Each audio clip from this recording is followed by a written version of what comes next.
এখানেই দেখা হবে।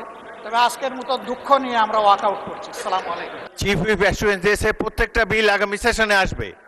I think this should satisfy you.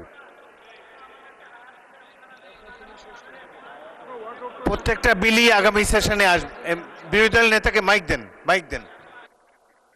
আস্থা হারানো অবস্থায় এখানে বসা মিনিংলেস। ও আপনারা you are determined to stage a walkout. এখানে ট্রাস্ট মেনটেইন করা হয়নি।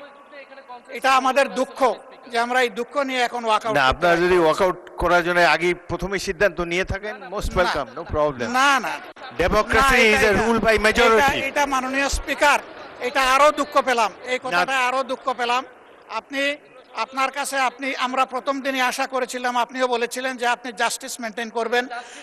জব সফার আপনি অনেক করেছেন, কিন্তু আজকের দিনটা এই সময় এসে আমরা জাস্টিস পেলাম না মাননীয় স্পিকার। মাননীয় বিরোধী দলের নেতা চিফ হুইপের অ্যাসুরেন্স যে প্রত্যেকটা বিল আগামী সেশনে আসবে, আপনার মেইন কোয়েরি তো এটাই ছিল। বিশেষ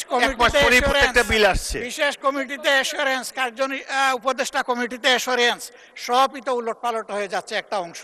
তাইলে ট্রাস্টের জায়গাটা ওনারা তো রাখলেন না মাননীয় স্পিকার। আমি তো বললাম যে বিরোধী দলের নেতা করার পরে আমরা কিন্তু সহযোগিতা করেই যাচ্ছিলাম, যে ঠিক আছে কনসেনসাস যা হয়েছে আমরা আর কথা বলবো না, আমরা হাতেই বুট দিয়ে চলবো, আমরা চলেছি। কিন্তু এখন এসে দেখতে পাচ্ছি যে আমাদেরকে আসলে ব্ল্যাক আউট করে দেওয়া হচ্ছে। ওই ব্ল্যাক আউট কেন আমরা হবো মাননীয় স্পিকার?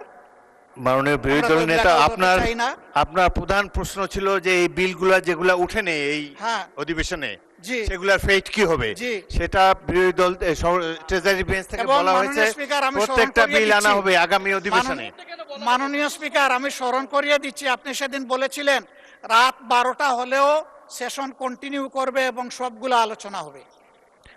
এটা যদি হয় বসবো, শুনবো, 12টা পর্যন্ত আমরা অংশগ্রহণ করব, কোনো অসুবিধা নাই। কিন্তু এখানে বলা হয়েছে 16টা বিল এখন উত্থাপন করা হবে না, এটা তো বিশেষ বিলেরই তো সিদ্ধান্ত। ওই আস্থার জায়গা ওনারা নষ্ট করে ফেলেছেন। এই জাদুঘরে একটা ক্লজে ওনারা যখন আনবেন তখন ভবিষ্যতে বেঁচে থাকলে আমরা অংশগ্রহণ করব। মাননীয় বিরোধী দলের নেতা, 133-এর মধ্যে 16 তো ল্যাপস হচ্ছে না, 90 আলোচনা হয়েছে, আর বলেছেন যে একটা বাকি আছে, তাইলে আরো তো অনেকগুলা ল্যাপস হয়ে যাচ্ছে। ইনশাআল্লাহ আরো দেখা হবে, এখানেই দেখা হবে।